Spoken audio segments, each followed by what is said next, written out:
పడేవాడు. ఎన్ని ట్రై చేసినా అది అంత ఈజీగా పోదు.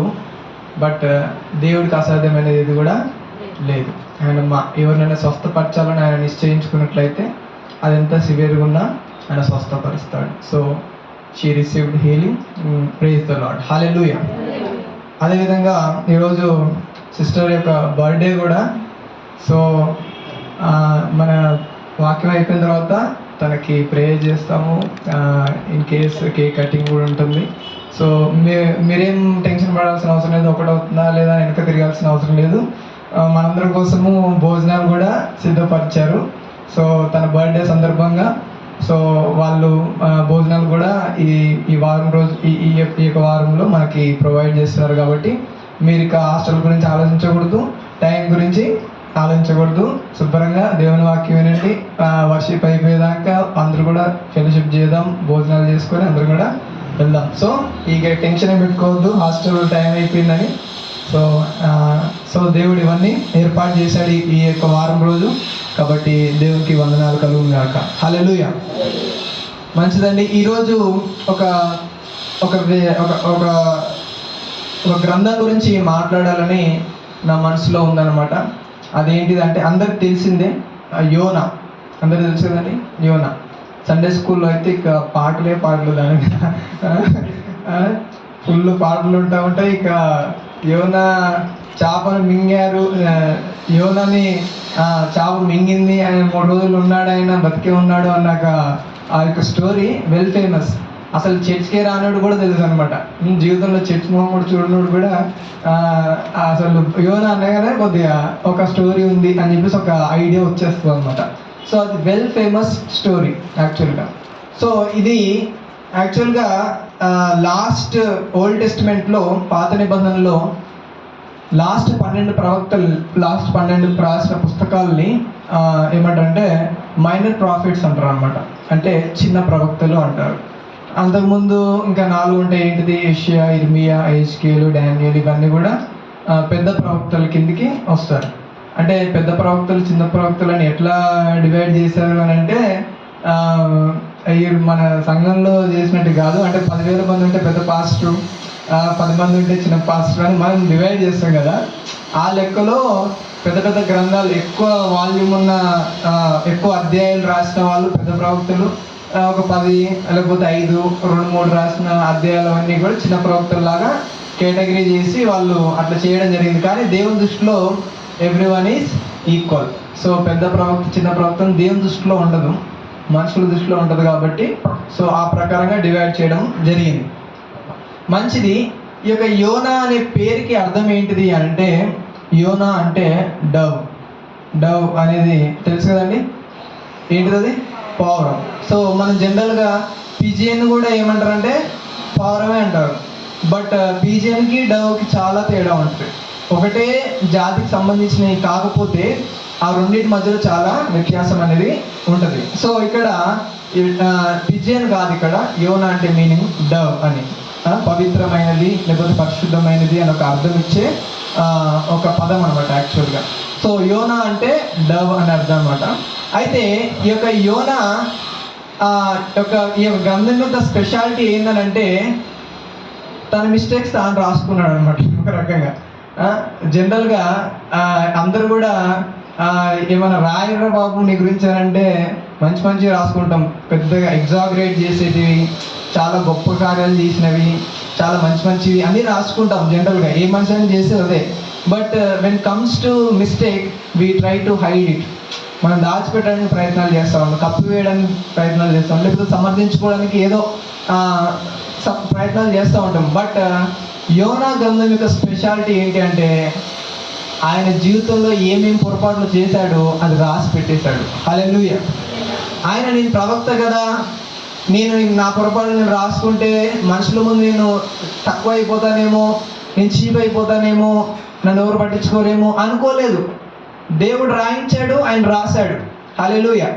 యోనా యొక్క స్పెషాలిటీ, ఆ గ్రంథం యొక్క స్పెషాలిటీ ఏంటంటే ఈ రోట్ హిస్ ఓన్ మిస్టేక్స్. తన పొరపాట్లను తానే రాసుకున్నాడు ఈ యొక్క యోనా గ్రంథంలో. హల్లెలూయా.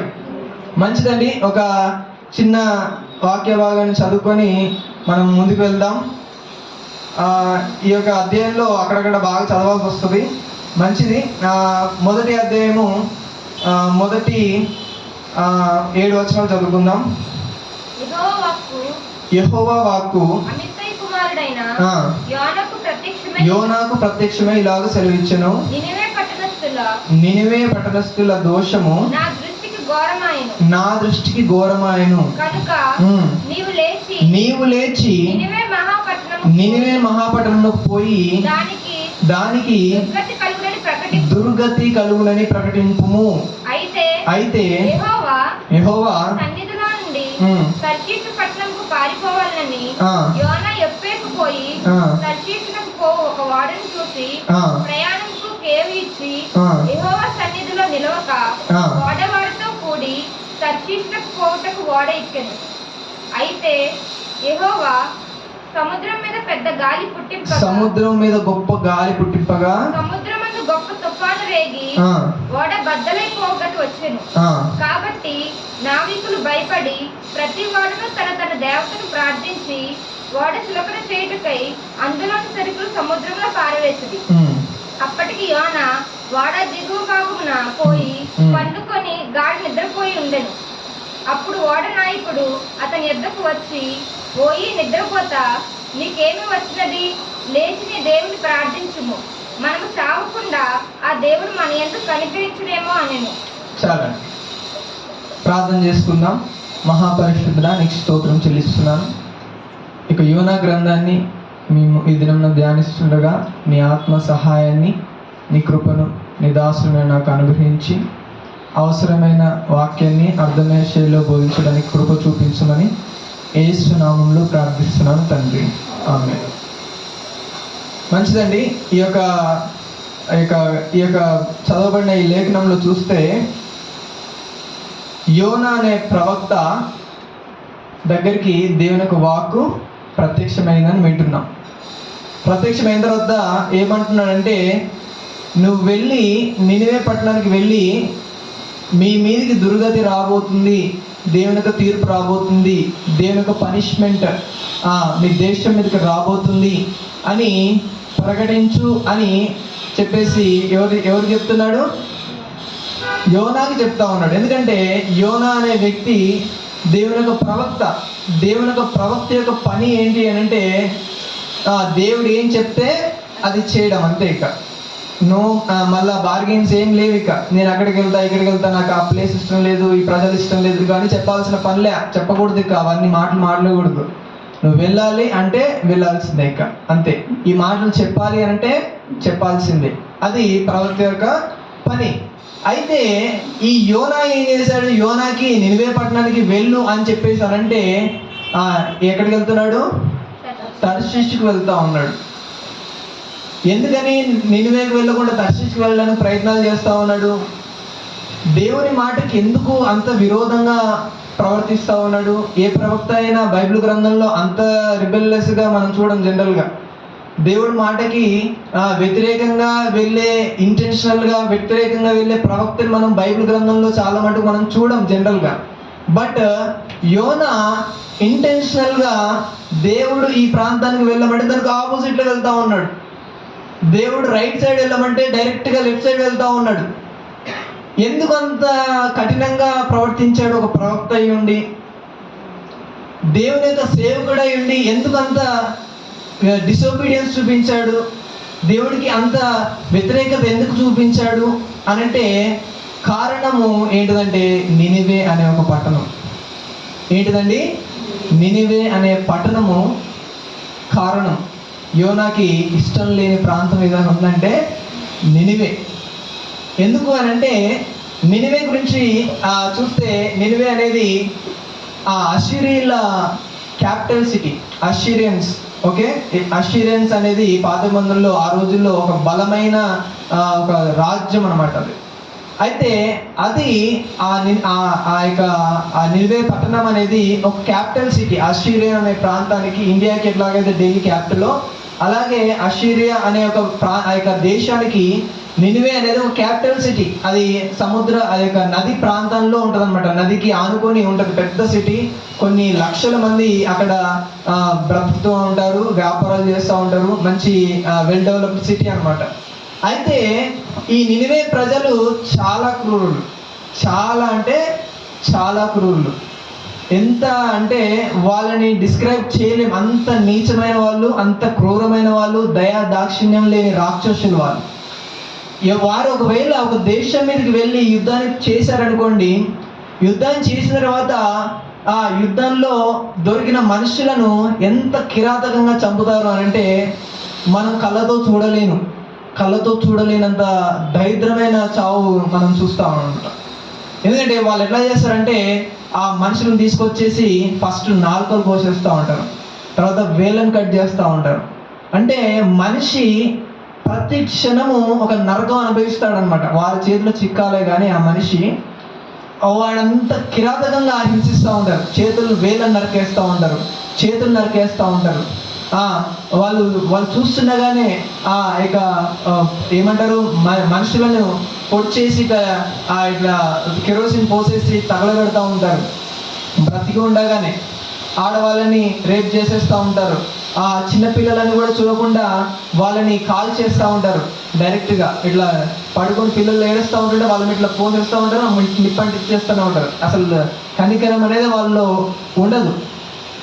వాళ్ళు ఒకవేళ మనుషులు దొరికారనుకోండి, వాళ్ళు బానిసలాగా కొంతమందిని తీసుకెళ్తారు చంపకుండా. వాళ్ళ దేశంలో వాడుకోవడానికి బానిసలాగా వాళ్ళని ఎలా తీసుకెళ్తారంటే ఒక జాలరి పట్టే చేపలను బట్టి ఒక జాలరి చేపలను ఎలా పట్టుకెళ్తాడో వాటి ముక్కులోకి ఏం చేస్తాడు, ఇక పెట్టేసి పట్టుకొని వెళ్తాడు కదా. అట్లాగా ఈ అషీరీలు ఏం చేసేవాళ్ళంటే మనుషుల యొక్క ముక్కులకి హోల్స్ పెట్టేసి దాంట్లో నుంచి ఐరన్ తీసుకెళ్ళి రింగ్స్ పెట్టేసి లాక్కొని వెళ్ళిపోయేవాళ్ళు అనమాట. దవడలకి అటు ఇటు రంధ్రాలు పెట్టేసి అటు ఇటు సీకులు పెట్టేసి రింగ్స్ పెట్టేసి ఇంకా పట్టుకొని వెళ్తూ ఉంటారు. అంత ఘోరంగా హింసించే ప్రజలు. వాళ్ళంటే ఆయనకి ఇష్టం లేదు, ఈ డోంట్ లైక్ దెమ్. అందుకనే దేవుడు వెళ్తున్నాడు, దేవుడు పోయి వాళ్ళకు స్వార్థ చిక్కమనంటే ఇక ఆయన మనసు ఒప్పట్లేదు అనమాట, అస్సలు ఒప్పట్లేదు. ఈ యొక్క గ్రంథం యొక్క 4 విషయాలు ఇందులో మనం చూస్తాం. దేవుని యొక్క కృప 4 రకాల కృపను మనం అక్కడ చూస్తూ ఉంటాం. ఇక్కడ చూస్తే నినివే పట్టణానికి వెళ్ళేసి సువార్త ప్రకటించానంటున్నాడు. ఎవరు చెప్తా ఉన్నాడు? ఆయన ప్రవక్తకు చెప్తా ఉన్నాడు. నినివే పట్టణం అంత ఘోరమైన ప్రాంతం, అది మోస్ట్ హేటెడ్ కంట్రీ ఏదైనా ఉందంటే అది అషీరియన్ కంట్రీ అన్నమాట. అంత కిరాతకులు. వాళ్ళ దగ్గరికి వెళ్ళి సువార్త ప్రకటించమంటే నాకు మనసు రావట్లేదు, నేను వెళ్ళను అక్కడికి, నేను వెళ్ళను. అసలు నీకు ఎంత తలకాయ ఉందా ప్రభా, ఏం చేస్తున్నావు అసలు నువ్వు? వాళ్ళు ఎలాంటి ప్రజలు, వాళ్ళు ఎలాంటి మనుషులు, వాళ్ళకి వెళ్ళి సువార్త ప్రకటించమంటే ఏంటో అసలు? వాళ్ళు చావాలా, వాళ్ళు నశించుకోవాలా, నీ ఉగ్రతకు వాళ్ళు గురైపోవాలా. నేను సువార్త చెప్పను అని చెప్పేసి ఏం చేశారంటే వెళ్ళమనగానే వెళ్ళేసి పడవ ఎత్తునట్టు ఎక్కేసి ఏంటిది హైదరాబాద్ బస్సు ఇది విజయవాడ బస్సు ఎక్కకుండా ఎక్కడికి వెళ్ళాడు, ముంబై బస్సు ఎక్కాడు అనమాట. అట్లాగే ఈయన కూడా ఈ యొక్క ఈ ఇజ్రాయెల్ ప్రాంతం నుండి ఈస్ట్ సైడ్ ఏమో ఈ యొక్క నినివే పట్టణం ఉంటుంది, వెస్ట్ సైడ్ ఏమో తర్షీష్ ఉంటుంది అనమాట. ఈ రోజుల్లో చూస్తే నినివే పట్టణం ఏంటిదంటే ఇరాక్. ఈ యొక్క తర్షీష్ అనే ప్రాంతం ఏంటిదంటే స్పెయిన్. ఓకే, ఇది వెస్టర్న్ కంట్రీ, ఇది మిడిల్ ఈస్ట్ ఒక రకంగా. అయితే ఇజ్రాయెల్కి ఇది ఈస్ట్ సైడ్ ఉంటుంది. కాబట్టి ఈయన ఈస్ట్ సైడ్ వెళ్ళకుండా ఇటు సైడ్ వెళ్తున్నాడు, వెస్ట్ సైడ్ వెళ్తా ఉన్నాడు. ఎందుకు అనంటే ఆయన అనుకుంటున్నాడు, ఏమనుకుంటున్నాడంటే వాళ్ళకి సువార్త ప్రకటించడము, వాళ్ళకి దేవుని కృప పొందడము వాళ్ళు అనర్హులు. They don't deserve God's grace. అంత కిరాతకులకి పోయి స్వార్థ ప్రకటించమంటే ఎందుకు ప్రభు? అసలు అసలు తలకాయ ఉందా అసలు? వాళ్ళు మన ఇజ్రాయెల్ ప్రజలు అలా చేశారు, మన వాళ్ళు కూడా అలాగ అంత ఘోరంగా హింసించారు. వాళ్ళకెళ్ళి స్వార్థ ప్రకటించమంటావా అని చెప్పేసి దేవుని మాటకి వ్యతిరేకంగా ప్రయాణం చేయడము మొదలుపెట్టాడు. అసలు అనిపిస్తుంది, ఎందుకు దేవుడు అంత అంత ఘోరమైన వాళ్ళకు కూడా, అంత అన్డిజర్వ్డ్ పర్సన్స్ కూడా దేవుడు సువార్తను ప్రకటించమంటున్నాడు అంటే దేవుని యొక్క కృప ఏంటిదంటే అనర్హులకి ప్రకటించడం, దేవుని అనర్హులకి ఇవ్వడమే దేవుని కృప. నిజానికి గాడ్స్ గ్రేస్ ఈజ్ అన్డిజర్వ్డ్. అంటే ఏ మనుషుడు కూడా దేవుని కృపను పొందుకోలేనిది.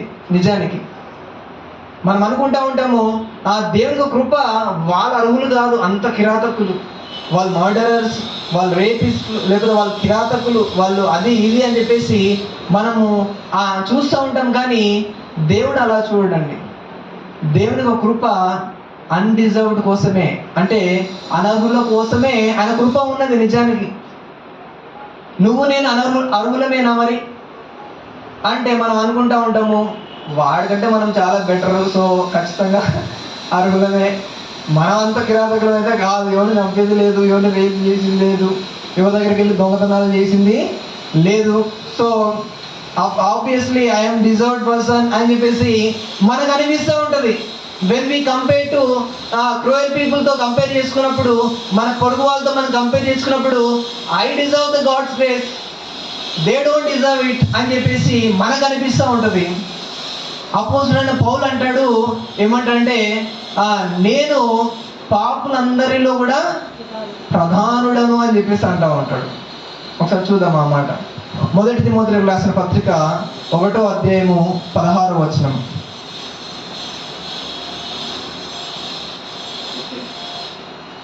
1 తిమోతికి రాసిన పత్రిక 1వ అధ్యాయము 15వ వచనం.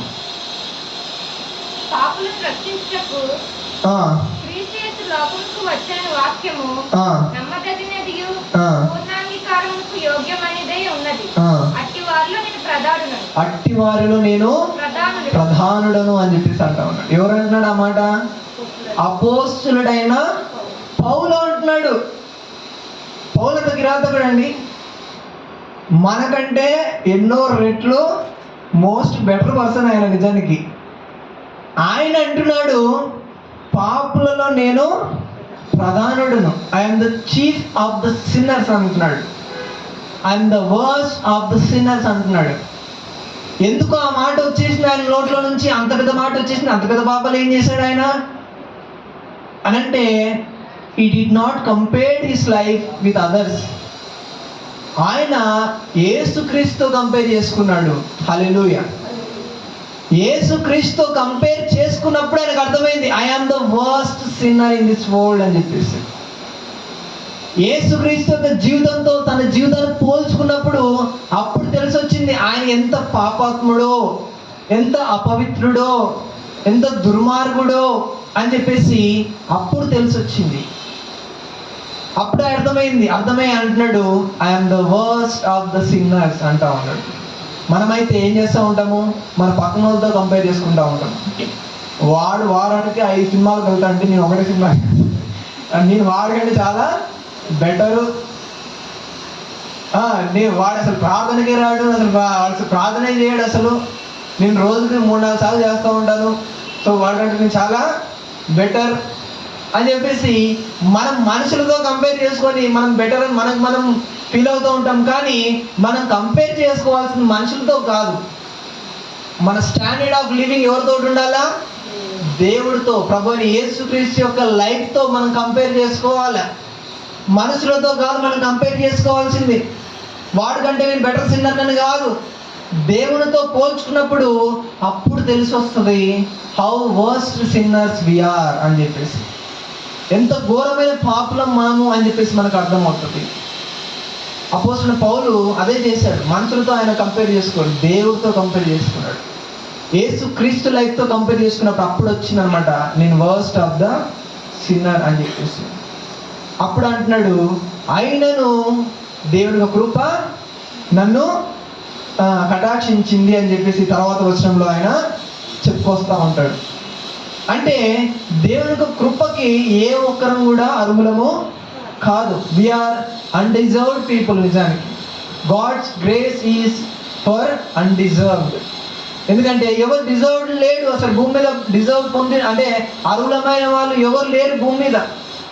ఎవరికైనా ఇవ్వాలి అనుకుంటే ఆయనకైనా ఇవ్వాల్సిందే. అది ఎవరు పొందుకోనేది కాదు, అది ఎవరు సంపాదించేది కాదు. అది God's grace is undeserved. So ఈ యొక్క గ్రంథంలో దేవుని కృప గురించి ఎంతో గొప్పగా వర్ణిస్తూ ఉంటాం, మనం చూస్తూ ఉంటాం. ఫస్ట్ దేవుని కృప అన్డిజర్వ్డ్ కోసం, అంటే అనర్హుల కోసం దేవుని కృప ఉన్నది.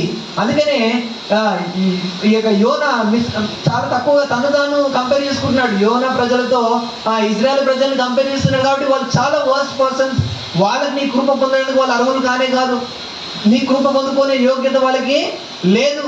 నేను అసలు అక్కడికి వెళ్ళను అని చెప్పేసి ఆయన ఏం చేస్తూ ఉన్నాడు? రాంగ్ వేలో ఆయన వెళ్తూ ఉన్నాడు. రాంగ్ వేలో వెళ్తే ఏం చేయాలి జనరల్గా? ఏం చేయాలంటే దేవుడు అయితే ఏం చేస్తాడు జనరల్గా? ఆయన ఏం చేయొచ్చు? నువ్వు నా మాట వినవారా బాబు అని చెప్పేసి అక్కడక్కడ you get lost from my presence అని చెప్పేసి అక్కడక్కడే ఆయన చంపేయచ్చు. లేకపోతే ఆ యొక్క ప్రాఫిట్ అనే ఆఫీస్ ఏదైతే ఉందో, ఆ జాబ్ ఏదైతే ఉందో అది తీసేసి వేరేవాడి కొరకైనా ఇవ్వచ్చు. ఆయన సముద్రంలో పడేసినప్పుడే చంపి పడేయచ్చు. But our God is God of chances. ఇంకా ఛాన్స్ ఇస్తాడు అనమాట. హల్లెలూయా. యోనా కూడా అన్డిజర్వ్డ్ పర్సన్. ఒక ప్రాఫిట్ అయి ఉండి is not obeying God's word అంటే ఏమైపోవాలి? ఆయన చనిపోవాలి. నిజానికి ఆయన మాటకి దేవునికే వ్యతిరేకంగా చూసినప్పుడు ఈ షుడ్ డై యాక్చువల్గా. But God grace is undeserved కోసం కాబట్టి యోనా కూడా అన్డిజర్వ్డ్ పర్సన్. స్టిల్ ఏం చేస్తున్నాడు? దేవుడు ఆయనకి కృప చూపిస్తూ ఉన్నాడు. మరొక ఛాన్స్ ఇచ్చాడు ఆయనకి. హల్లెలూయా. మనం కూడా ఎంత థ్యాంక్ఫుల్గా ఉండాలండి దేవుడికి. మనకి ఎన్నో ఛాన్సులు ఇస్తూ ఉన్నాడు దేవుడు ప్రతిరోజు. ఏదో ఒక రకంగా మనం దేవునికి వ్యతిరేకంగా జీవిస్తూనే ఉన్నాం. ఏదో ఒక రకంగా దేవునికి వ్యతిరేకమైన మార్గంలో వెళ్తూనే ఉన్నాం. But still God showing his grace again and again. Hallelujah. మరలా దేవునికి కృప మనకు ఆయన చూపిస్తూనే ఉన్నాడు. కాబట్టి ఆయనకి ఎప్పుడు కూడా మనం ఏం చేయాలండి?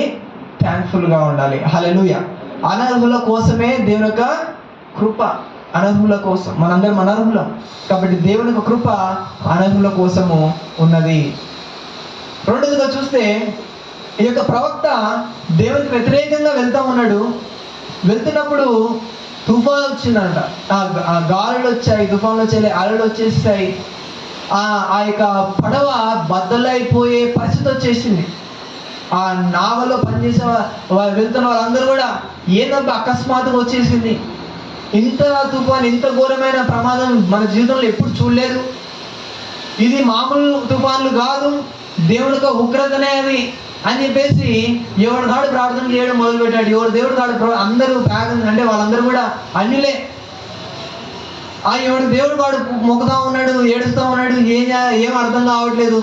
అర్థం కాకపోతా ఉంటే ఇక ఏం చేయాలో ఈయనేమో శుభ్రంగా పోయి పడవ కింద పోయి పడుకొని శుభ్రంగా నిద్రపోతా ఉన్నాడు. ఎటనే సావని అని చెప్పేసి అక్కడ చూస్తేనేమో తుఫాన్లు వచ్చి చావు బతుకులో ఉన్నారు. అసలు ఎవడి వల్ల ఇది వచ్చిందని చెప్పేసి ఎక్కిన వాళ్ళందరి పేర్లు రాసుకొని చీట్లు వేసుకొని వేసారు. ఇక వేస్తే ఎవరి పేరు వెళ్ళిందండి? యోనా పేరు వెళ్ళింది. యోనా ఎక్కడ ఉన్నాడు అని చెప్పేసి నీ పేరు ఎవరంటే నేను కాదంటే అంత వెతుకుతా ఉంటే ఈయన సందులో పోయి నిద్రపోతా ఉన్నాడు. ఓరి నిద్రపోతా లేవు అని చెప్పేసి లేపారు. నీ పేరు యోనా అంటే యోనానే అని చెప్పేసి అన్నాడు. ఈ విపత్తు వస్తుంది, నువ్వు ఎక్కడి వాడవు, ఎక్కడి నుంచి వెళ్తున్నావు, ఎక్కడికి వెళ్తున్నావు, ఏం చేసి వచ్చావు నాయన చెప్పుతావు అని చెప్పేసి అంటే అప్పుడు చెప్పడం మొదలు పెట్టాడు. ఏం చెప్పాడు చూడండి.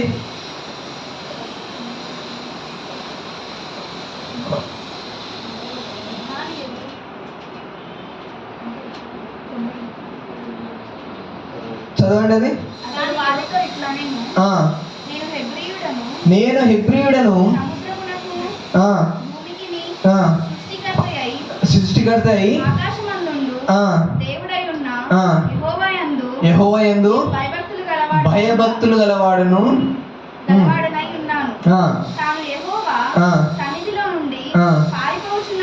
పారిపోచున్నట్లు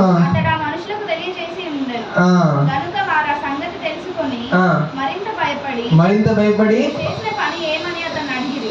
నీవు చేస్తున్న పని ఏంటయ్యా స్వామి, నువ్వు సాక్షాత్ కాక మమ్మల్ని అందరూ కూడా చంపుతా ఉన్నావు, అసలు నీ దేవుడికి వ్యతిరేకంగా పోవాల్సిన అవసరం ఏమొచ్చింది నీకు, అసలు తలకాయ ఉందా నీకు అని చెప్పేసి వాళ్ళు ఈయనకి కౌంటర్లు ఇస్తా ఉన్నారు. అసలు నేను ఏం చేయాలి, అసలు ఈ విపత్తు నుంచి బయటపడడానికి ఏం చేయాలి చెప్పరా నాయన అని చెప్పేసారంటే ఆయన ఒక సలహా ఇస్తాడు. ఏం చేయమంటున్నాడు? అప్పుడు వారు సముద్రం పొంగుచున్నది, తుఫాను అధికమవుతున్నది, సముద్రం మా మీదకి రాకుండాట్లు నిమ్మలు ఉన్నట్లు మేమేం చేయాలని అడుగగా యోనా అంటాడు, నన్ను బట్టి ఈ గొప్ప తుఫాను నన్ను ఎత్తి సముద్రంలో పడవేయుడి, అప్పుడు సముద్రం మీ మీదకి రాకుండా నిమ్మలమని వారితో చెప్పాడు. ఇక చెప్పేశాడు, నా బట్టే వస్తుంది ఖచ్చితంగా, మీరేం టెన్షన్ పడాల్సిన అవసరం లేదు, ఏం చేయాలంటే సొల్యూషన్ ఏమీ లేదు, నన్ను కాళ్ళు చేతులు పట్టుకొని సముద్రంలో ఇస్త్రీడ్ అంతా నిమ్మలం అయిపోద్ది అని చెప్పేసి అంటాడు. అంత సింపుల్గా చెప్పేస్తున్నాడు. ఆ మనుషులుగా ఉంటే ఎవరికైనా సరే అది ఎట్లా అనిపిస్తుంది అండి? మనిషిని చంపేయాలంటే ఒక రకమైన బాధ, భయం, మనస్సాక్షి ఒప్పుకోదు. ఎవడో తెలియదు ఊరికనే అందులో వేసేయమంటున్నాడు, ఇదేం బాధరా బాబు వీడితోడు వచ్చిందని చెప్పేసి. ఇట్లా కాదు, అసలు మనం వెనక్కి వెళ్ళిపోయి వాడు ఎక్కడెక్కడో అక్కడ దింపేద్దాం, ఒడ్డున పడేసి వద్దాం రా బాబు అని చెప్పేసి ఏం చేస్తున్నారు వాళ్ళు? వెనక్కి వెళ్ళడానికి ప్రయత్నాలు చేస్తున్నారు. చూడండి అక్కడ 13వ వచనం, వారు ఓడను దరికి తెచ్చుటకు తెడ్లను బహుబలముగా వేసిరి గాని గాలి తమకు ఎదురై తుఫాను బలము చేత సముద్ర పొంగుట వలన వారి ప్రయత్నము వ్యర్థమాయను అని అంటా ఉన్నారు. వాళ్ళకి మనసు రావట్లేదు. యోనాని సముద్రంలో పడేసి ఆయన్ని చంపేయాలంటే ఆయనకి మనసు రావట్లేదు. వాళ్ళు ఏం చేశారంటే, వద్దు ఆ బాబు మాకెందుకురా బాబు, వెనక్కి వెళ్ళిపోదామండి, వెనక్కి వెళ్ళిపోయి వాడు ఎక్కడెక్కడో అక్కడ దింపేసి వచ్చేద్దాము అని చెప్పేసి వాళ్ళు మంచి మనసుతో అనుకొని వెళ్తున్నారు, ప్రయత్నం చేస్తున్నారు వెనక్కి వెళ్దామని. బట్ గాలి ఇంకా బలంగా వచ్చిందనంట, ఇంకా బలంగా వచ్చిందంట.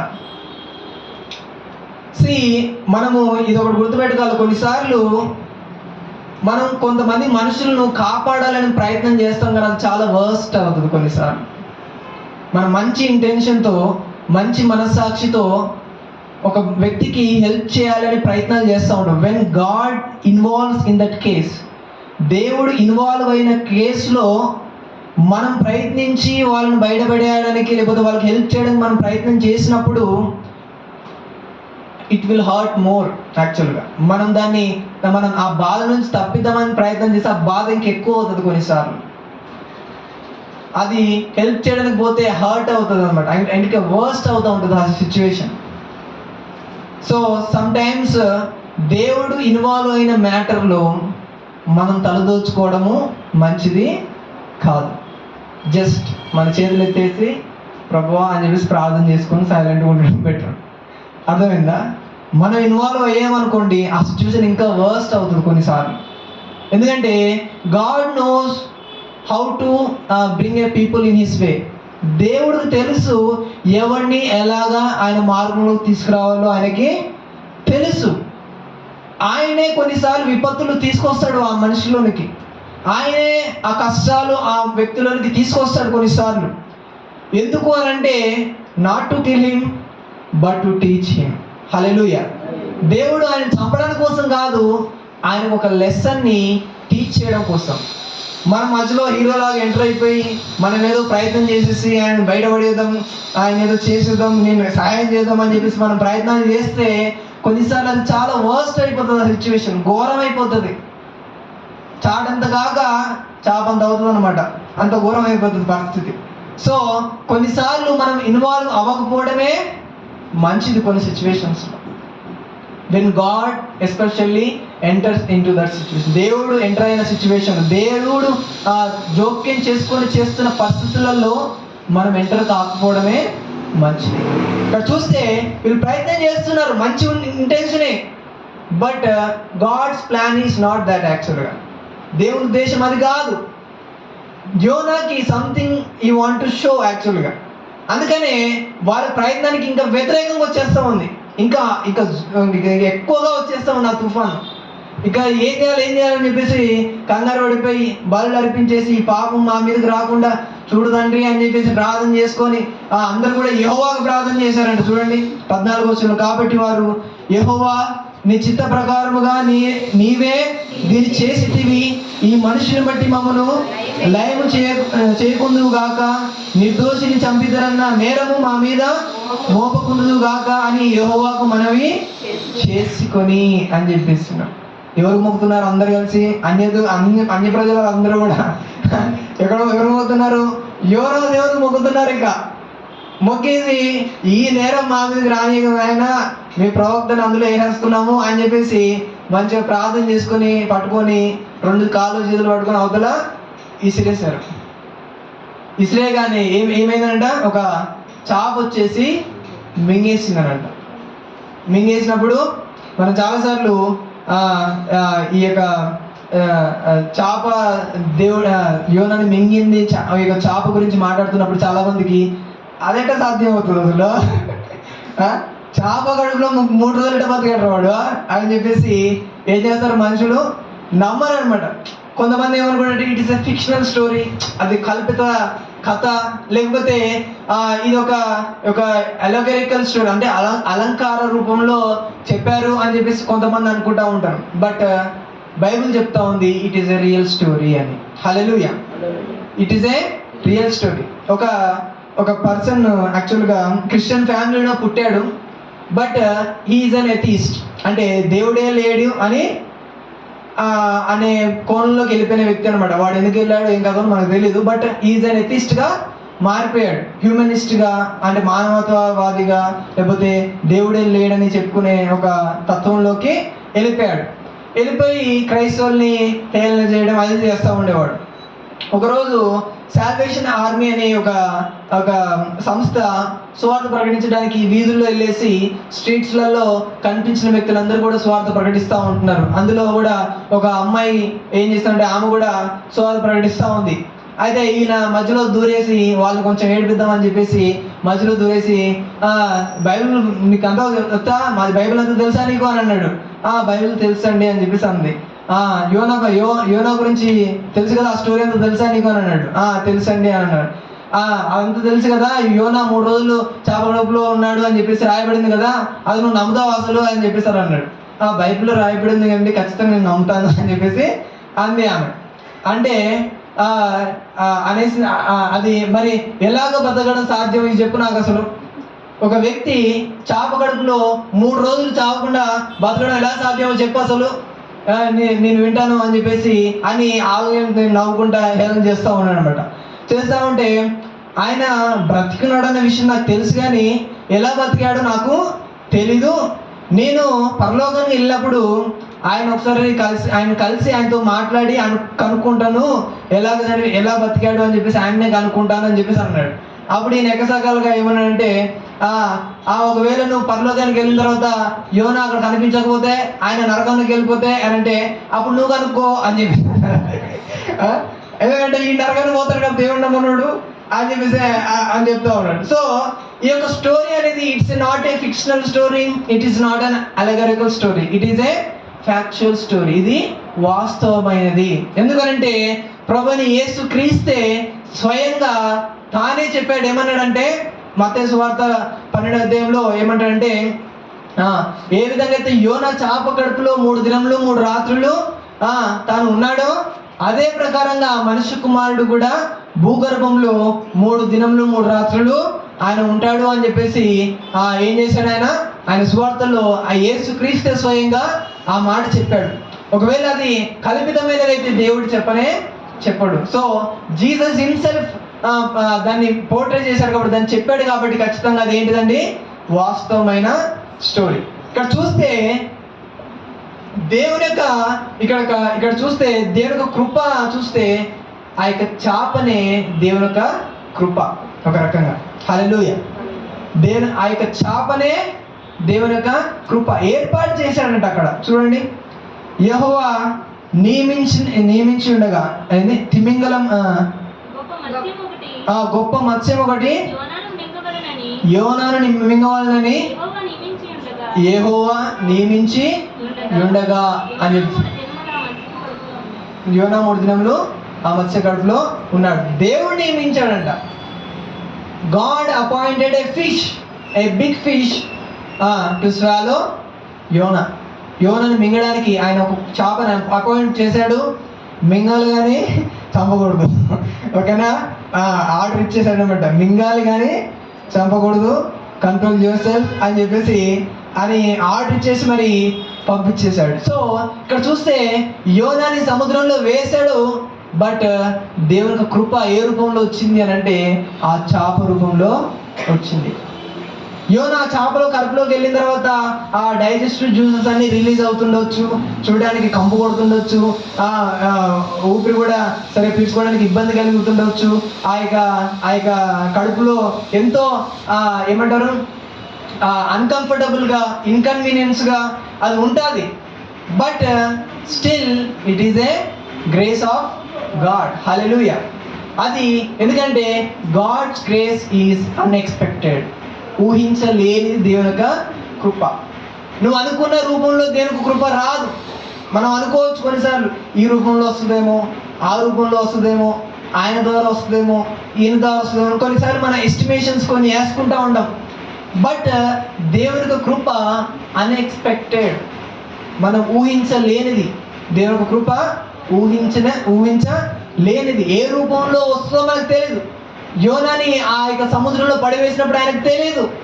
ఏ రూపంలో నేను కాపాడబడతానా లేకపోతే చస్తానా అనేది ఆయనకి తెలీదు. ఒక చేప మింగుతున్నప్పుడు అయిపోయారు, నా జీవితం అయిపోయిందని చెప్పేసి ఆయన అనుకోవచ్చు ఒక రకంగా. But that is God's grace. Hallelujah. ఆ యొక్క చేపనే దేవుని యొక్క కృప అయి ఉన్నది. నాకు చాలాసార్లు మనకు అనిపిస్తారు, కొన్నిసార్లు కొన్ని పరిస్థితులు గుండా వెళ్తూ ఉంటాం. వెళ్తూ ఉంటున్నప్పుడు సడన్గా చిన్న యాక్సిడెంట్ అవుతుండొచ్చు. ఇన్ కేస్ చిన్న యాక్సిడెంట్ అయిపోయి అంత ఇష్యూ అయిపోవాల్సి వచ్చేదేమో కొన్నిసార్లు అనిపిస్తూ ఉంటుంది, ఎందుకు ఇట్లా అయిపోయిందిరా బాబు, అనవసరంగా ఇంతో చిన్న యాక్సిడెంట్లు అయిపోయి ఉంటారు కొంతమంది. ఎందుకు అయిపోయిందో మనకు తెలియదు. ఇన్ కేస్ ఇన్ ఫ్యూచర్ ఇంకా అది వెళ్తూ ఉన్నప్పుడు కొన్నిసార్లు యాక్సిడెంట్ అయ్యి ఏదైనా పెద్ద యాక్సిడెంట్ అయిపోయి ప్రాణాలు కోల్పోయే పరిస్థితే రావచ్చు.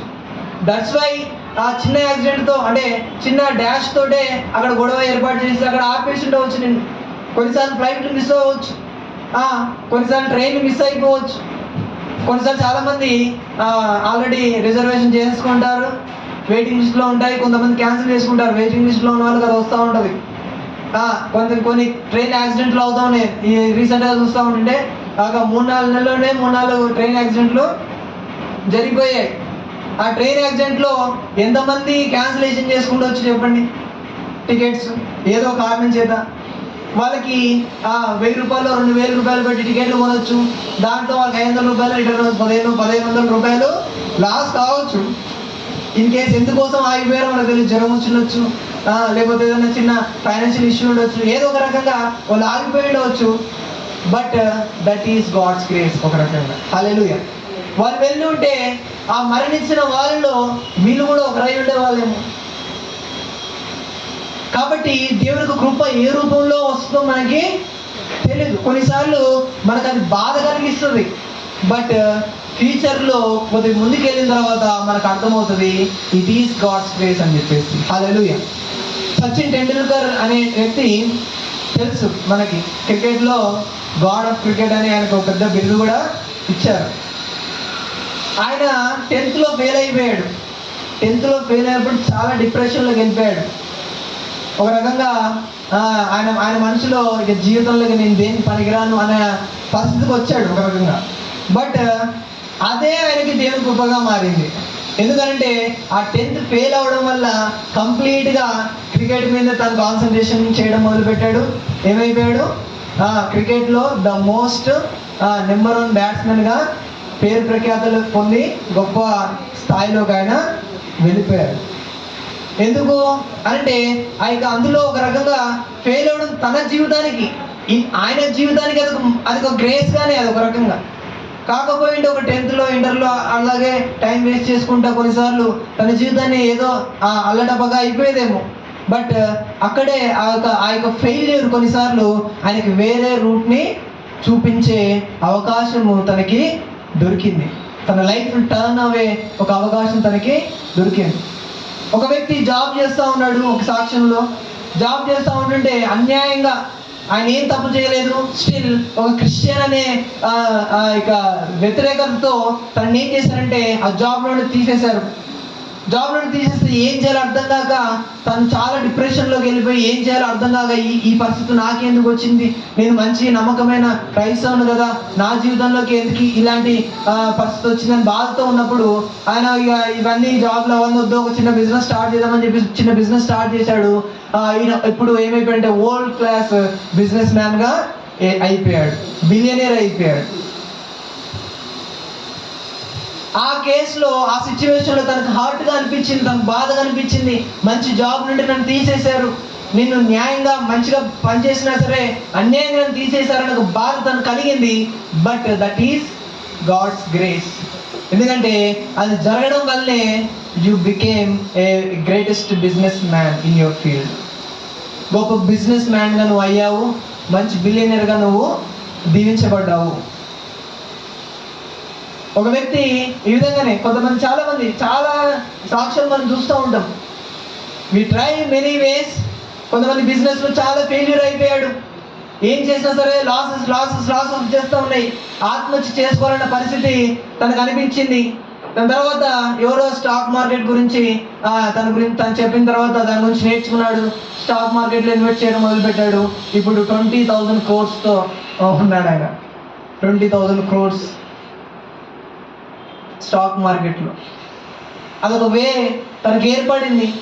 అంటే దట్ ఈస్ గాడ్స్ గ్రేస్. ఒక రకంగా ఎప్పుడు అర్థమైంది, వెన్ హీ రీచ్, అంటే తను ఎంతో ముందుకు వెళ్ళిన తర్వాత వెనక్కి చూసుకుంటే అది నా మంచికే అనిపించింది అనమాట.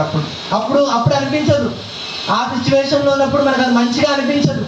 ఆ పరిస్థితుల్లో చాలా బాధ అనిపిస్తుంది, చాలా పెయిన్ఫుల్గా అనిపిస్తుంది. దేవుడు ఎందుకు ఇలా చేశాడు, దేవుడు ఎందుకు ఇలా నా జీవితానికి ఇలాగా అనుమతించాడు అని దేవుడికి వ్యతిరేకంగా కొన్నిసార్లు ఆలోచనలు వస్తూ ఉంటాయి. But when you move forward, కొంత దూరం వెళ్ళిన తర్వాత, కొన్ని సంవత్సరాలు గడిచిపోయిన తర్వాత, ఒక స్థాయికి వెళ్ళిన తర్వాత నీ జీవితాన్ని ఒకసారి వెనక్కి వెళ్ళి చూస్తే అప్పుడు జరిగింది నా మంచికే అనిపిస్తూ ఉంటుంది. Hallelujah, hallelujah. So God's grace is unexpected. మనం ఊహించిన విధంగా అది రాదు, అది వేరే మార్గాల్లో ఎప్పుడో వస్తుంది. అది మనకు అప్పుడు అర్థం కూడా కాదు, అది దేవుని కృప అని. కొన్ని రోజుల తర్వాత, కొన్ని సంవత్సరాల తర్వాత మనకు అది అర్థమవుతుంది. హల్లెలూయా. దాని తర్వాత చూస్తే గాడ్స్ గ్రేస్ ఈజ్ ఏంటిదంటే, ఇంకోటి ఏంటిదంటే గాడ్స్ గ్రేస్ ఈజ్ ఒక రకంగా దాని తర్వాత చెప్తా. ఒకటి ఏంటంటే ఇక్కడ యోనని చేప మింగేసిన తర్వాత ఆ యొక్క చేప కక్కేస్తుంది, బయటకు వచ్చేసి ఒడ్డున వచ్చేసి కక్కేసిన తర్వాత లేచి మళ్ళీసారి దేవుడు మాట్లాడి నేమే పట్టణానికి వెళ్ళి స్వార్థ ప్రకటించు అని అంటాడు. వెళ్ళేసి అది 3 రోజులు ప్రయాణం చేసే పెద్ద పట్టణం. 3 రోజులు ప్రయాణం చేసి ఆయన ఒకటే మాట చెప్తాడు. ఏమని చెప్తాడు చూడండి, 3వ అధ్యాయం 4వ వచనం చూడండి. యోనా ఆ పట్టణంలో ఒక దిన ప్రయాణమంత దూరము సంచరించుచు ఇక 40 దినములకు నినివే పట్టణము నాశనమగునని ప్రకటన చేయగా ఆయన ఏం చేయలేదు. అక్కడ కూడా చూపిస్తా ఉన్నాడు ఆయన కోపం. ఏం చెప్తున్నాడు, 3 రోజులు తిరుగుతున్నాడు, సెంటర్కి వెళ్తున్నాడు. 40 రోజులలో మీరందరూ మటాష్ అయిపోతారు రా అని చెప్పేసి వెళ్తున్నాడు. ఇంకో సెంటర్కి వెళ్తున్నాడు. 40 రోజులలో ఒక్కళ్ళు లేకుండా అందరూ సస్తారా బాబు అని చెప్పేసి అదే చెప్తున్నాడు. 40 దినములలో నినివే పట్టణము నాశనం అవునని ప్రకటించారు. అంతే, 40 రోజుల్లో నాశనం అయిపోతున్నారు, 40 రోజుల్లో నాశనం అయిపోతున్నారు. అంతే, ఏం చెప్తలేడు ఇక. 40 రోజుల్లో నాశనం అయిపోతున్నారు అంతే. అదే ఆయన అదే చెప్తున్నాడు. కనీసము 40 రోజులు నాశనం అయిపోతున్నారు, ప్రార్థన చేయండి రా బాబు, దేవుని దగ్గర అడగండి, బతులాడుకోండి, మనసు మార్చుకోండి, జీవితాలు మార్చుకోండి, అవి ఏం చెప్తలేడు. సింపుల్ వాడే 40 రోజుల్లో అవుట్, 40 రోజుల్లో అవుట్. ఇంకంతే. ఇక ఆయన కూడా ఏంది, వాళ్ళకి సొల్యూషన్ చెప్పకూడదు. ఇక వాళ్ళకి ఆ సొల్యూషన్ చెప్తే పుస్తకం వాళ్ళు మారుతారేమో, వాళ్ళు చావాలి అని చెప్పేసి దేవుడు చెప్పన్నాడుగా అని చెప్పేసి బలవంతంగా వెళ్ళేసి 40 రోజుల్లో అవుట్ అని చెప్పేసి తిరుగుతున్నాడు 3 రోజుల నుంచి. తిరిగి వెళ్ళిపోయి 3 రోజులు అయిపోయినాక అక్కడ అన్ని సెంటర్లు చెప్పేసిన తర్వాత వెళ్ళిపోయాడు, ఊరవతలకి వెళ్ళిపోయాడు. ఏమవుతారో చూద్దాం, ఈ కొడుకులు ఎట్లా చచ్చిపడుతుందో అని చెప్పేసి కూర్చున్నాడు.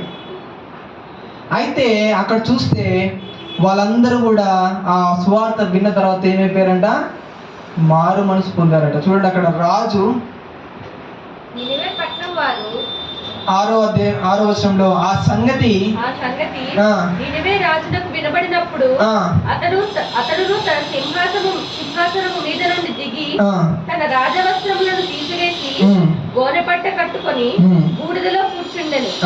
మరియు రాజైన తానును ఆయన మంత్రులను ఆజ్ఞేయగా, ఒకవేళ దేవుడు మనస్సు త్రిప్పుకొని పశ్చాత్తాపడినై మనము లయము కాకుండా తన కోపాగ్ని చల్లార్చుకును గనుక మనుషులు ఏది పుచ్చుకొనకూడదు, పశువులు గాని ఎద్దులు గాని గొర్రెలను గాని మేత మేయకూడదు, నీళ్లు త్రాగకూడదు. మనుషులందరూ వాళ్ళందరంట ఏం చేశారంట, తమ ఉపవాసం ఉన్నారంట.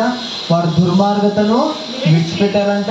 గోనపట్ట కట్టుకొని రోధిస్తున్నారంట. ఆఖరికి పశువులు మేకలు గొర్రెలు కూడా నీళ్లు లేకుండా పచ్చి మంచినీళ్ళు ముట్టుకోకుండా వాళ్ళు ప్రార్థన చేస్తూ ఉన్నారంట దేవుడి సన్నిధిలో. ఆయన చెప్పింది ఏం లేదు, 40 రోజులు వస్తారన్నాడు అంతే. బట్ ఆ ఒక్క మాట వాళ్ళ హృదయాన్ని కదిలించింది, వాళ్ళ భయాన్ని కలగజేసి వాళ్ళు ప్రార్థన చేశారండి 40 రోజులు. వాళ్ళు దుర్మార్గులు, నిజానికి కఠినస్తులు. బట్ ఆ మాటకు లోబడి వాళ్ళు ఏం చేశారు, ప్రార్థన చేశారు. అప్పుడు దేవుడు ఏం చేశాడు, నినివే వారు తమ చెడు నడతలను మానుకొనగా వారు చేయుచున్న క్రియలను దేవుడు చూచి పశ్చాత్తాప్తుడై వారికి చేదునని తాను మాట ఇచ్చిన కీడు చేయక మానెను. ఇక్కడ చూస్తే గాడ్స్ గ్రేస్ ఈజ్ అన్బయాస్డ్. అంటే దేవుని యొక్క కృప ఏంటిదండి, ఏమంటారు అన్బయాస్డ్ అంటే? భేదము లేనిది. రైట్. దేవుని యొక్క కృప ఏంటిదండి, భేదము లేనిది. మనం అనుకుంటా ఉంటాం మనకే ఆ కృప సొంతం, వేరేళ్ళకి ఎవరికి అది కాదు అది అని చెప్పేసి మనం అనుకుంటా ఉంటాం. But God's grace is unbiased. ఆయనకి భేదం అనేది లేదు. ఆయన అందరికీ చూపించగలిగిన గొప్ప మనసు కలిగిన దేవుడు ఆయన. ఆయన అంటాడు, చెడ్డవాళ్ళుగా నశించడం నాకు ఎంత మాత్రము ఇష్టము లేదు, అందరూ అంతటా మారు మనసు పొందాలి. వాడు మారు మనసు పొందితే నాకు చాలా సంతోషం అంటున్నాడు దేవుడు. ఈ యొక్క హెచ్కేల్ గ్రంథంలో అంటాడు, దుర్మార్గతలో చనిపోవడం నాకు ఎంత మాత్రము ఇష్టం లేదు, వాడు మారు మనసు పొందితే నేను వాడిని క్షమిస్తాను అని చెప్పేసి అంటా ఉంటాడు. దేవుని కృప ఆల్వేస్ లాంగ్స్ టు ఫర్గివ్. యాక్చువల్గా ఆయన ఒకవైపే ఉండదు. ఇజ్రాయెల్ ప్రజలు నా ప్రజలు అని చెప్పేసి ఆయన అట్లా అనుకోలేదు. వాళ్ళు అన్యులైనా సరే ఒకవేళ మారు మనసు పొందితే, వాళ్ళు అన్యులైనా సరే వాళ్ళ జీవితాలు మార్చుకుంటే కృప చూపిస్తాడు ఆయన. హల్లెలూయా. నాకు చాలాసార్లు అనిపిస్తూ ఉంటుంది, దేవా మాకు ఇవ్వకుండా అందరికీ ఎందుకు దీవిస్తూ ఉన్నావు, మాకు ఫస్ట్ ర్యాంక్ రాకుండా పక్కనోడి ఫస్ట్ ర్యాంక్ ఎందుకు వస్తూ ఉంది అని చెప్పేసి కొన్నిసార్లు మనము మనం ఒక అథారిటీతో అనిపిస్తూ ఉంటుంది. యూఆర్ గాడ్ చిల్డ్రన్, మనకి ఇవ్వాలి, వాళ్ళకి ఎందుకు ఇస్తున్నావు, వాళ్ళు ఎందుకు దీవిస్తున్నావు అని చెప్పేసి మనం కొన్నిసార్లు అనిపిస్తూ ఉంటుంది. But God's grace is unbiased అండి. నిజంగా కష్టపడితే వాళ్ళు నీకంటే నిజంగా వాళ్ళు ప్రయాసపడితే వాళ్ళని దీవిస్తాడు ఆయన అంతే. Irrespective of what they are, what religion they are actually. ఎందుకంటే ఆయన పనిని బట్టి ప్రతిఫలం ఇస్తాడు. సో ఆయన కృప అన్బయాస్డ్. కొన్నిసార్లు అనిపిస్తూ ఉంటుంది, వర్షాలు కూడా ఒక చోట అంటాడు, చెడ్డవారి పైనను మంచి వారి పైనను ఆయన వర్షాన్ని ఏం చేస్తున్నాడంట, కురిపిస్తున్నాడంట. ఎండని వెలుగుని ప్రకాశింపజేస్తూ ఉన్నాడు. ఒకవేళ ఆయన బయాస్డే అయితే, అంటే ఆయన పక్షపాతి అయితే మంచి వాళ్ళ పొలంలోనే వర్షాలు పడాలా, మిగతా వాళ్ళ పొలాల్లో పడకూడదు. దేవునికి కృప అట్లాంటిది కాదండి, అన్బయాస్డ్ జనరల్ గ్రేస్. అది అందరికీ చూపించే కృప. అది ఒక్కరికి మాత్రమే కాదు, మనకు ఖచ్చితంగా చూపిస్తాడు. ఇన్ కేస్ ఇతరులు ఒకవేళ బెటర్ వేలో వాళ్ళ జీవితాలు ఉన్నప్పుడు, బెటర్ వేలో వాళ్ళకి ఇంటెన్షన్స్ ఉన్నప్పుడు, బెటర్ వేలో వాళ్ళ కష్టం ఉన్నప్పుడు ఖచ్చితంగా వాళ్ళని కూడా ఏం చేస్తాడు, ఆయన దీవిస్తాడు. వాళ్ళు అనుకుంటారు మా దేవత మాకు దీవించింది, మా దేవుడు మమ్మల్ని ఆశీర్వదించాలని చెప్పేసి వాళ్ళు ఏదో చేస్తూ ఉంటారు. బట్ నిజమైన బ్లెస్సింగ్ ఇచ్చింది మాత్రము ఆయనే. Hallelujah. Irrespective of their religion, irrespective of their caste, ఏదైనా సరే, ప్రాంతం ఏదైనా సరే, బట్ ఆయన అందరికీ దేవుడు, అందరికీ ఆయన కృప చూపిస్తాడు. హల్లెలూయా, హల్లెలూయా. అందుకనే దేవునికి కృప అన్బయాస్డ్. చివరిగా చూస్తే లాస్ట్గా దేవునికి కృప అన్లిమిటెడ్. ఈ యొక్క యోనా చాలా బాధపడిపోతా ఉన్నాడు, వాళ్ళని శిక్షిస్తానని శిక్షించకుండా ఉన్నాడు అని చెప్పేసి ఏడుస్తూ ఉన్నాడు. ఇక నేను చస్తే మేలు అని చెప్పేసి అంటున్నాడు. 4వ వచనంలో చూడండి, యోనా దీన్ని చూచి బహు చింతాక్రాంతుడై కోపగించుకొని ఏమంటున్నాడు, యెహోవా నేను నా దేశమందు ఉండగా ఇట్లు జరుగునని నేను అనుకుంటున్నాను కదా, అందును వలనే నేను నీవు కటాక్షమును జాలియును బహుశాంతమును అత్యంత కృపగల దేవుడివై ఉండి పశ్చాత్తాప్తుడు అయి కీడు చేయక మానదు అని నేను తెలుసుకుని దానికి ముందుగానే తార్చికి పారిపోతుంది. అసలు ఆయన పోవడానికి కారణం ఏంటి అంటే, ఖచ్చితంగా వాడు పుస్తకం వాళ్ళు పశ్చాత్తాపడ్డరా ఆయన ఖచ్చితంగా క్షమిస్తాడు. నా దృష్టిలో వాళ్ళకి క్షమాపణ పొందుకోవడానికే వీల్లేదు, నువ్వు ఇలా చేస్తావని నేను అక్కడ పారిపోయాను అని చెప్పేసి మరలా ఏడుస్తూ ఉన్నాడు. ఇక వాళ్ళు శిక్షిస్తానో శిక్షించలేదు, వాళ్ళని ఎందుకు క్షమించావు అని ఒకటే గోల. ఇక ఈయనకు ఒక లెసన్ నేర్పించాలి అని చెప్పేసి ఏం చేశాడంటే ఒక సొర చెట్టుని మొలిపించాడు. ఇక ఎండలో ఉన్నాడు, ఈ 40 రోజులలో వీళ్ళు వస్తారా అని చెప్పేసి చూద్దాము ఖచ్చితంగా అని చెప్పేసి ఆ నీటిలో ఎండ బాగా కొడతా ఉంది, ఆ నీడకి శుభ్రంగా నిద్రపోతా ఉన్నాడు. అదే రోజు రాత్రి ఒక పురుగు వచ్చేసి మొత్తం తినేసింది, ఆకు లేకుండా అయిపోయింది. ఎండ దెబ్బకి మళ్ళా అంటాడు, నేను చస్తే బాగుండు అని చెప్పేసి మళ్ళీ ఏడుస్తూ ఉంటాడు. అక్కడ చూడండి 9వ వచనంలో,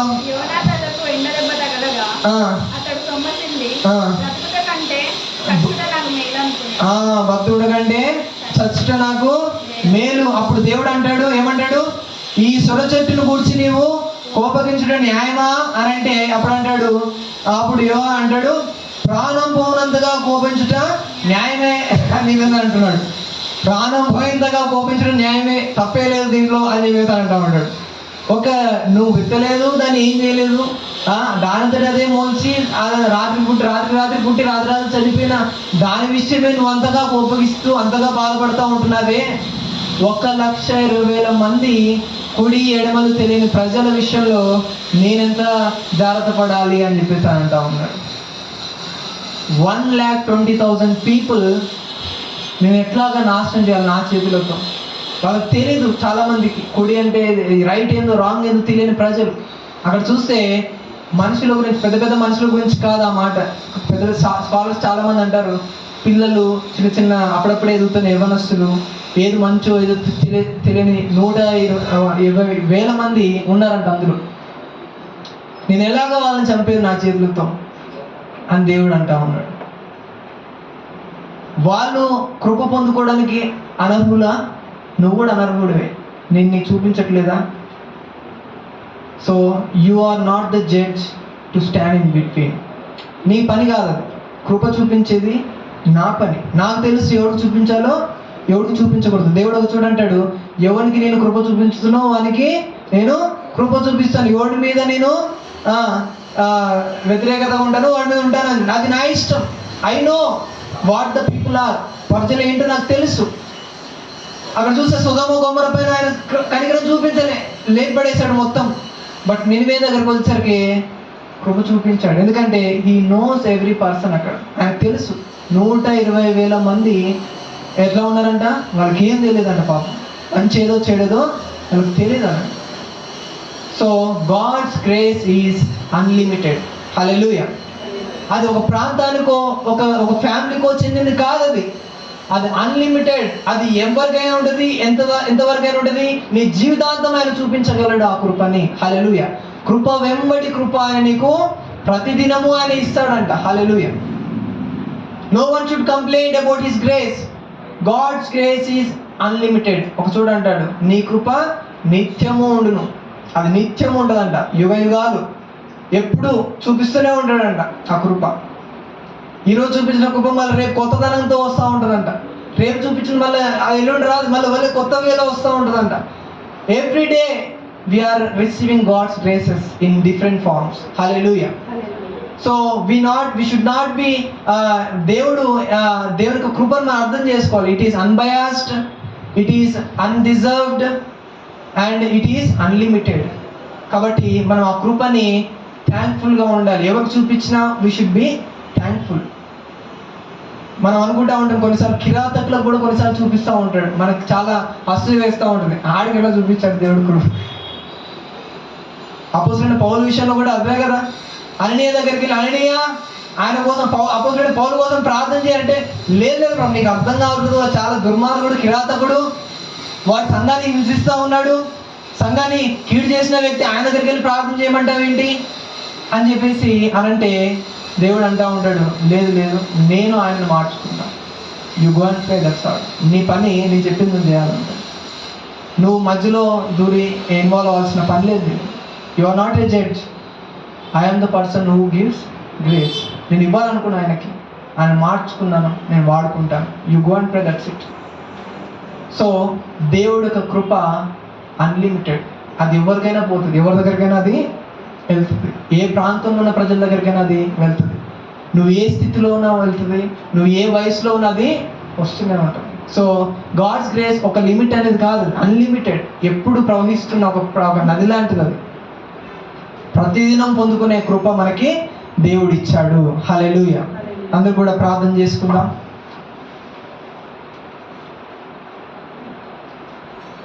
ఈరోజు మనము మన స్థాయిలో, మన స్థితిలో, మన పనులలో మనం ఉన్నామంటే, మనం సజీవంగా ఉన్నామంటే దేవుని యొక్క కృప. మన కొన్నిసార్లు వీఆర్ అన్డిజర్వ్డ్ పీపుల్, మనం అనర్హులము, but still he is showing his grace.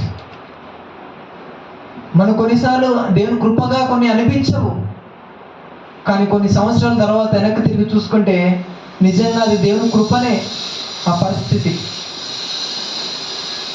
దేవుని కృప అన్బయాస్డ్. మనం కూడా ఒకప్పుడు అన్యులమే, మన పైన చూపించడానికి అవసరం లేదు, మనం వదిలేయచ్చు. మన పైన కూడా ఆయన చూపించాడు కాబట్టి మనం ఆయన బిడ్డలుగా మనం ఈరోజు ఉన్నాం. ఆయన పక్షపాతం లేనివాడు, ఆయన కృపలో పక్షపాతం లేదు. ఆయన కృప అన్లిమిటెడ్, ఎప్పుడూ ప్రవహిస్తూనే ఉన్న ఒక నది లాంటిది, నీటి ఊబి లాంటిది. అది ఒకరోజు ఇచ్చేసి ఆపేసేది కాదు, నీ జీవితాంతం ఆయన ఇవ్వగలడు. ప్రతి దినము ఆయన నూతన కృప నీకు ఇవ్వగలడు. That is God's grace. యోనాకు అది నేర్పించి చెప్తా ఉన్నాడు, అవన్నీ కూడా గ్రంథంలో. My grace is very precious అని అంటూ ఉన్నాడు దేవుడు. హల్లెలూయా. స్తోత్రం స్తోత్రం స్తోత్రం.